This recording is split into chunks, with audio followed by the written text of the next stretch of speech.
కోటప్పకొండ పుణ్యక్షేత్రం గురించి తెలుసుకుందాం. ఇక్కడ శివుడు దక్షిణామూర్తిగా కొలువై ఉన్నారు.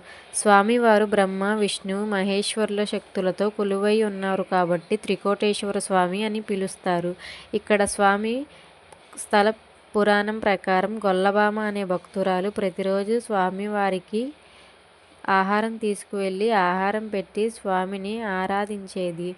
ఒకరోజు స్వామి ఆమె భక్తిని పరీక్షించడానికి ఆమెకు మాయాగర్భం ప్రసాదించాడు.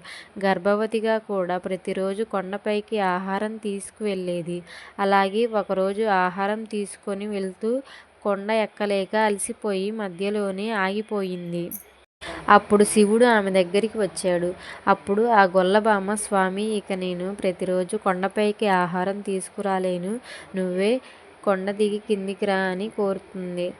స్వామి అలాగే వస్తానని చెప్తాడు. నువ్వు వెనక్కి తిరిగి చూడకుండా వెళ్ళు, నేను నీ వెనకాలే వస్తానని చెప్తాడు. అప్పుడు గొల్లభామ కిందికి తిరిగి వెళ్తుంటే స్వామి కూడా ఆమె వెనక్కి నడుచుకుంటూ వస్తున్నాడు. స్వామి అడుగు భారంతో కొండ కంపించడం చూసి గొల్లభామ వెనక్కి తిరిగి చూసింది. అలా వెనక్కి తిరిగి చూడగానే స్వామి నించున్న చోటే శిలగా మారిపోయాడు.